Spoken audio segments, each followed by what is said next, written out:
নমস্কাৰ বন্ধুসকল, মই প্ৰিয়াংকুৱে আপোনালোকলৈ নতুন এটা ভিডিঅ'লৈ স্বাগতম জনাইছোঁ। তোমালোকে ভাবি আছা যে এইবাৰ ইলেকশ্যন হ'বনে নহ'ব, এইবাৰ পঞ্চায়ত ইলেকশ্যন হ'বনে নহ'ব। বহুতে হয়তো ভাবি আছে যে ইলেকশ্যন এইবাৰ হ'বনে নহ'ব, অৰ্থাৎ মুখ্যমন্ত্ৰী ডাঙৰীয়াই কৈছে যে এইবাৰ ইলেকশ্যনটো পিছুৱাই দিয়া হ'ব। অৰ্থাৎ মেট্ৰিক পৰীক্ষা আৰু হায়াৰ ছেকেণ্ডেৰী পৰীক্ষা আমাৰ আহি আছে। 2025 বৰ্ষৰ যি ফাইনেল এক্সাম, মেট্ৰিক আৰু হায়াৰ ছেকেণ্ডেৰী এক্সাম আহি আছে। গতিকে উচ্চতম ন্যায়ালয়ে ৰায় দিছে ইতিমধ্যে। তথাপিতো আমাৰ অসমৰ মুখ্যমন্ত্ৰী ডক্টৰ হিমন্ত বিশ্ব শৰ্মা ডাঙৰীয়াই কৈছে যে এইবাৰ যি পঞ্চায়ত ইলেকশ্যনটো ঠিক হায়াৰ ছেকেণ্ডেৰী মেট্ৰিক পৰীক্ষাৰ পাছত আৰু বিহুৰ আগে পাছে হ'ব বুলি কৈছে। তাত বহাগ বিহু আশে পাশে হ'ব বুলি তেওঁ অৱগত কৰিছে।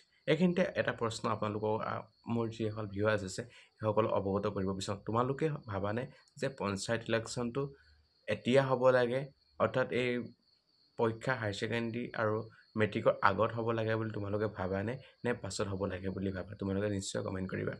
এতিয়া মই মোৰ ফালৰ পৰা ক'ব বিচাৰিছোঁ যে পঞ্চায়ত ইলেকশ্যনটো কেতিয়া হ'ব লাগে। ডক্টৰ হিমন্ত বিশ্ব শৰ্মা ডাঙৰীয়াই অসমৰ মুখ্যমন্ত্ৰীজনে কৈছে যে পঞ্চায়ত ইলেকশ্যনটো পাছত হ'ব লাগে। মই এই কথাটোত মই নিজৰ মত প্ৰকাশ কৰিছোঁ যে পঞ্চায়ত ইলেকশ্যনটো হায়াৰ ছেকেণ্ডেৰী মেট্ৰিকৰ পাছত হ'ব লাগে। অৰ্থাৎ মুখ্যমন্ত্ৰী ডাঙৰীয়াই কোৱা কথাটো মই মানি ল'বলৈ সাজু আছোঁ। কিয়নো কৈছোঁ, মেট্ৰিক আৰু হায়াৰ ছেকেণ্ডেৰী এটা জীৱনৰ মাপকাঠি, অৰ্থাৎ এটা ভৱিষ্যত জীৱনৰ মাপকাঠি। যদি আমি হায়াৰ ছেকেণ্ডেৰী আৰু মেট্ৰিকত যদি এটা ভাল নম্বৰ যদি লাভ কৰিবলৈ যদি সক্ষম নহওঁ, তেতিয়া কি হ'ব পাৰে, আমাৰ ভৱিষ্যত দিনৰ বাবে এটা অন্ধকাৰ দুৱাৰদলি হ'ব পাৰে বুলি মই ভাবোঁ। বিশেষকৈ ইলেকশ্যনৰ যেতিয়া ঢৌ চলি থাকিব, ঢৌ চলি থকা সময়ত কি হ'ব, ছাত্ৰ ছাত্ৰীসকলে কি হ'ব, পঢ়িবলৈ সুবিধা নাপাব।